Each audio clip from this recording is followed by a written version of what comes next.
Hey, what is up guys? Today we're going to create a spell that affects our movement. So basically what we're going to do is we're going to create a base spell that links to a base state, and then we're going to call this state from the spell, just like this. This is our super jump. It's a spell that has a 3-second cooldown, and it's pretty cool. Alright guys, so without further ado, let's get started.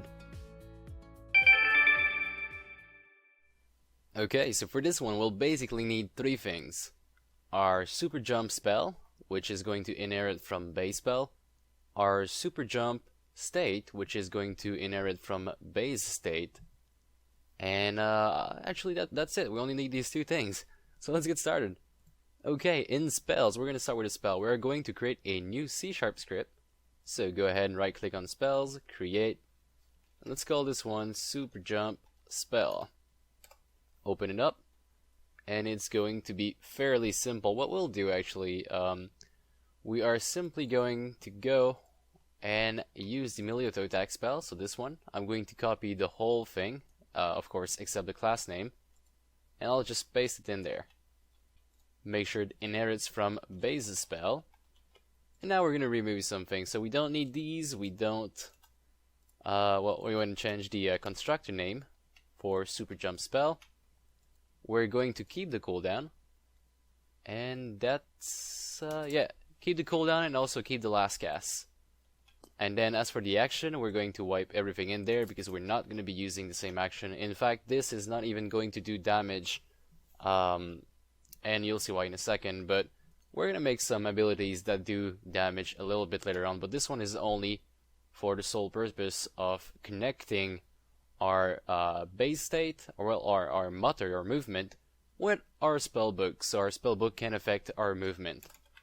Okay, and for that to work, we're going to need a reference to our mutter. So up here, I'll declare myself a private base mutter, and since this is a base mutter, then AI are going to be able to have this spell, because we're not using the player mutter, we're using the base. So basically, the AI mutter inherits from that as well. So if we want at one point our enemies to do a super jump, we can just say, hey you, super jump, and it's going to work.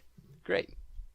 Okay, so but we need this to be assigned. So in the constructor, we're going to go down here and say mutter is equal to get component base mutter, just like this. Okay, so now what exactly are we going to do in there? It's fairly simple. We'll simply say mutter dot change state, and we're gonna give it the super jump state, just like this. Now this does not exist yet, so we are going to go ahead and create it. But that's it for our spell. Actually, that's all we need. Okay, so it has a, let's say, 3-second cooldown, and it pretty much only changes our movement state for super jump state. Good. Well, let's go back here, and this time we're going to go in the, where's that at? The mutter folder, state folder. Right click on this, create a new C# script, super jump state. Make sure you wrote it the same exact way as you wrote it inside the spell. And for this one, since we already have a jumping state, I'm simply going to go ahead and just copy this. So this is the jumping state script. I'm simply going to port it right inside the super jump state.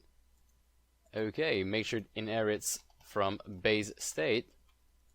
And then what else do we need? We need to keep this. We are going to change things a little bit. Let's go up here and say private float.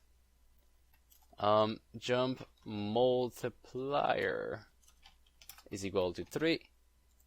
We'll take this and multiply the mutter.jump force by jump multiplier. And then as for process motion, this is going to work. Transition is also the same thing actually. We don't even have to do anything else than that. And yeah, okay, cool. Well, let's just go ahead and add this to our spell bar, see what happens. So back in player mutter, and in here we are going to go ahead and well, never mind, not player mutter, but player combat. Here it is. So let's remove these 2. They're not going to be of any more use. And we're going to change this for super jump. spell. Let's go ahead and hit play, see what happens in game. So we have our two spells. By the way, I just changed the button color, but that's fine. So the first one is the auto attack, and the second one should be the super jump spell. So let's try this out. Oh, I'm stuck. Okay, never mind. Now let's try this out.